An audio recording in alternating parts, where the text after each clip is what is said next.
자, 이번에 세 번째 영상은 대기의 순환입니다. 자, 대기의 순환에서는 기압부터 해서 바람이 부는 원리, 대기의 대순환에 대한 설명이 이루어질 것 같은데요. 먼저 첫 번째 기압에 대한 설명이 필요할 것 같아요. 자, 기압이라고 하는 건 기체가 누르는 압력을 말하는데요. 갈릴레오가 10cm 깊이, 10m 이상 깊이의 우물이 펌프로 퍼올리지 않는 걸 발견을 하자 이 문제를 해결하기 위해서 고민하다가 토르첼리에게 이 방법 난 해결할 수 없으니 네가 해결해 달라는 유언을 남기고 토르첼리가 연구를 했다는 그런 짧은 이야기와 함께 이 기압이라고 하는 걸 직접 한번 어떻게 하면 재볼까 고민을 해봤던 토르첼리가 바로 수은을 이용해서 재보았습니다. 토르체리가 발견한 건 물이 그만큼 높이를 올라오지 못하고 하는 건 공기가 표면을 누르고 있는 힘이 그 10m 그보다 더 작거나 그 정도의 힘밖에 되지 않기 때문에 더 이상 저절로 이렇게 올라올 수 없구나라는 걸 찾아낸 거죠. 그래서 물 10m 기둥을 세울 수 없으니까 그것보다 좀 더 밀도가 큰 수은을 이용해서 실제로 그 수은 기둥이 누르는 힘과 대기의 힘이 같다는 그런 어떤 기압 또는 베르누이 원리를 이용해서 발견을 했고요. 그래서 발견해낸 사실은 76cm 수은 기둥의 높이가 바로 대기의 기압과 같다. 이러한 결론과 함께 1014 헥토파스칼 정도의 그 기압이 서로 같다라는 거 우리가 이 시간을 통해서 배웠죠. 자, 그래서 그 다음으로 기억해야 될 건 이 기압이라고 하는 건 바로 높이에 따라 달라진다는 거예요. 기권의 경우에는 그 공기의 분포가 대체적으로 다 이 대륙권 쪽에 몰려 있어서 이쪽에 밀집되어 있기도 하고요. 그 다음에 높이가 낮다는 건 그만큼 그 위에 쌓여져 있는 공기 기둥 자체가 이 전체가 누르는 압력이기 때문에 당연히 표면에 지표에 가까울수록 기압이 높다는 걸 알 수 있죠. 이런 밀집의 이유 때문에 높이가 올라가면 급격하게 기압이 떨어지는 걸 알 수가 있습니다. 자, 이렇게 기압은 공기가 누르는 힘이기 때문에 높이에 따라서 변하긴 하지만 주변 여건의 상황에 따라서도 기압이 바뀌어집니다. 그러한 게 가능하기 때문에 바람이 실제로 부는 게 가능하죠. 자, 바람이 부는 원리 중에서 원리를 설명할 건데요. 바람이 불기 시작하는 이유는 여러 가지가 있겠지만 가장 오늘 쉽게 다가갈 수 있는 온도에 대한 것을 기준으로 주 지역의 온도 차이로 인해서 생기는 기본적인 내용을 통해서 원리를 설명해 볼까 합니다. 자, 지표가 한쪽은 뜨겁고 한쪽은 차갑습니다. 자, 뜨거운 지표는 주변 공기를 따뜻하게 하고요. 그 다음에 차가운 지표는 주변 공기를 차갑게 만듭니다. 자, 뜨거워진 공기는 분자 운동이 활발해지고 분자 사이의 거리가 멀어지기 때문에 주변 공기보다 훨씬 더 밀도가 작습니다. 즉, 쉽게 여러분이 평상시에서 표현하는 말로 하면 가볍습니다. 그에 반해서 저온인 공기는 분자들 움직임이 작기 때문에 분자들 움직임이 좁아지기 때문에 더 많이 뭉치게 되고 그래서 더 밀도가 작아지는 무거워지는 효과를 냅니다. 이것들은 주변 공기에 비례해서 상대적으로 차이가 난다는 뜻이에요. 자, 가벼워진 공기는 당연히 어디로 갈까요? 자, 물 위에 스펀지를 던지면 뜨는 것처럼 가벼워진 공기는 위로 상승을 합니다. 뜨거워진 공기는 상승을 하죠. 자, 상승을 하죠. 이 고온의 공기 덩어리는 아까 말한 대로 가벼워서 상승을 하게 되죠. 그쵸? 자, 반면에 무거워진 공기는 다시 아래로 내려오겠죠. 하강을 하게 됩니다. 자, 이때 이쪽에 공기가 위쪽으로 이동한 부분에는 공기양이 어떻게 돼요? 감소하게 돼요. 즉, 고온인 부분이 바로 공기양이 줄게 되고 그 결과 이 지역은 저기압이 형성이 되는 거죠.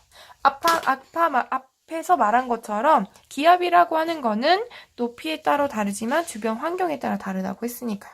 그래서 공기의 양이 감소가 돼서 이 고온이었던 부근에 여기는 바로 저기압이 됩니다.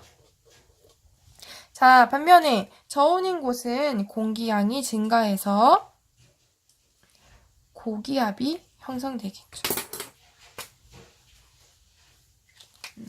나오네요, 펜이.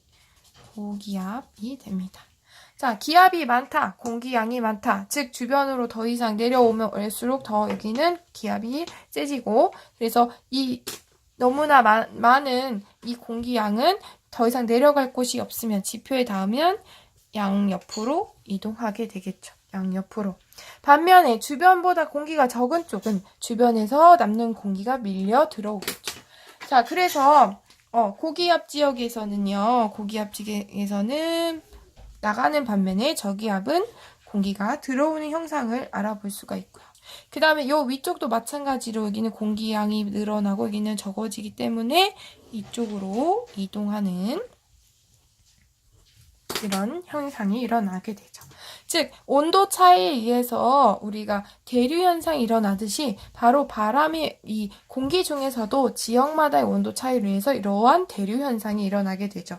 즉, 대류라고 하는 과정을 통해 열을 전달하게 되고 그 과정 중에서 저절로 공기 이동이 생기고 그게 곧 우리가 아는 바람이 되는 겁니다. 그래서 고기압 지역의 특징은 공기의 양이 많고요. 그 다음에 공기가 주변으로 나가는 특징을 갖고 있어요. 많기 때문에 주변을 밀려 나가죠. 즉, 그 다음에 온도는 낮은 특징을 갖습니다. 자, 반대로 저기압은 다 반대로 공기의 양은 줄어들어요. 그리고 적기 때문에 주변에서 공기가 들어오게 되고 이때는 온도가 높은 특징을 갖고 있죠. 자, 이러한 과정을 통해서 우리는 바람이 이쪽 고기압에서 저기압으로 분다는 걸 알 수 있고요. 자, 이쪽을 보면 여기도 고기압, 여기도 저기압이 돼요. 왜냐하면 여기 공기양이 늘고 여기 적지만. 하지만 우리가 이 사람이 사는 이 지표 아래쪽을 기준으로 기압과 바람의 이야기를 하기 때문에 바람과 기압의 크기는 바로 지표 부근에 있는 것만 고려해서 이야기를 하면 좋을 것 같아요. 자, 이런 걸 적용한다기보다는 이런 원리를 이용해서 다른 실제 예를 설명하자면 해륙풍과 계절풍을 설명할 수 있을 건데요. 해륙풍의 경우에는 낮과 밤에 바다, 즉 물과 땅에 가열되는 그 연용량의 차이로 우리가 설명을 해요. 1학년 때 이런 이야기를 했었죠. 자, 밤일 경우에는 그러니까 먼저 연용량부터 얘기를 할게요. 땅의 경우에는 무엇보다 빨리 식고 빨리 뜨거워집니다. 즉, 열을 담아놓을 수 있는 그릇의 크기를 의미하는 연용량이 작아요. 따라서 밤이 되면 땅은 바닷물보다 훨씬 빠르게 온도가 떨어집니다. 그래서 땅 쪽이 저온이 되고, 그리고 바다 쪽이 고온이 되죠. 자, 여기서 가끔 헷갈리는 친구들이 있어요. 고온과 저온이라고 하는 거는 둘의 온도 차이가 난다는 거지 뜨겁다, 매우 차갑다라는 뜻은 아니에요. 바닷물이 땅보다 더 온도가 높다라고 하는 걸 의미한다라는 걸 아셔야지요. 그러니까 부글부글 끓는다. 그 정도 뜨겁다라는 뜻은 아닙니다. 자, 그래서 고온이 되면 공기가 상승하고 그 다음에 저온일 땐 공기가 하강을 하고 그 결과 여기는 고기압이 되고 여기는 저기압이 되고 그래서 땅에서 바다 쪽으로 불게 되죠. 그래서 육지에서 분다 해서 얘는 육풍이라고 합니다.